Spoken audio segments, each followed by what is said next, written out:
Hospitality businesses are struggling to keep their doors open, and now Queensland's Coffee King is warning that if things don't change, you might soon be paying $7 for a cup of coffee. It's a lot. Coffee entrepreneur and the aforementioned King, Phil joins us now live from the Gold Coast. Good morning to you, King. Look, this is a huge worry for 900 businesses and the people who buy coffees off them, right? Yeah, it is. Good morning, Carl. Good morning, Sarah. Look, it is, and some people are already saying they're already paying over $7, especially if they're having oat milk, alternative milks and double shots. But the prices are going up. This is the first time I've seen in my 35-year history of hospitality that everything's gone up at exactly the same time. Everything except GST, right? So cost of goods, wages, utilities, everything has gone up, and it's just not sustainable. It's not sustainable for the consumer either, with disposable income down, but it's certainly not sustainable for small business right now. Yeah, well, that's exactly the point, right? I mean, a cup of coffee didn't used to set you back this much. $7 has probably been in place for a while. It could go up further. At the end of the day, some people might just stop buying them, which doesn't help either. Well, it doesn't, and you've got to understand that for the last couple of years, business owners have absorbed about 20 or 25% of the actual increase and only passed on about 5 to 10% through the price of the good and service. And as I said, we understand disposable income's down.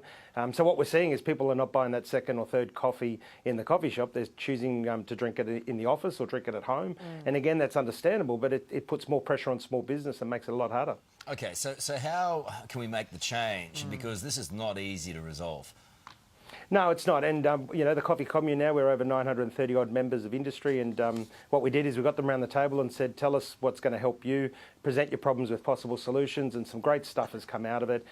So at local level, and local councils, I have to say, around the country are doing it quite well. They're pretty active. But, you know, let's look at town planning laws and not over flooding those streets with 20 cafes, you know, in a 20-metre radius. At a state level, it's things like gas, electricity, which have just gone crazy and doubled over the last 12 months. Payroll tax is a big one. You know, we saw the Queensland Premier on TV last night say that small business does not pay payroll tax. I suggest the Premier does his maths.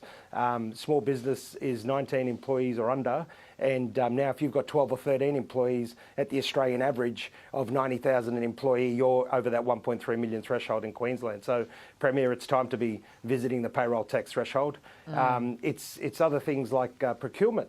You know, Queensland government, Victorian government, all the governments, by buying local where possible and procuring and helping that small business operators. But the big one is federal level. At federal level, it's international student visas have been capped at 24 hours per week, which is ridiculous when you've got 3% unemployment. You know, addressing things like direct debit charges. Why are we paying direct debit charges at the terminal when you've got, you know, banks are charging you to, you know, an account fee monthly, but where they're double dipping? You know, it's things like FBT laws. So there are things that all levels of government can be doing to help lower those costs. Yeah, those payroll taxes in particular in Victoria are hurting as well. Is it having an impact? Have you taken this to the government? How are they receiving it? Again, local councils have been very, very receptive and very proactive. The Queensland state government, unfortunately, I haven't met our small business minister at all, and I haven't met the federal small business minister.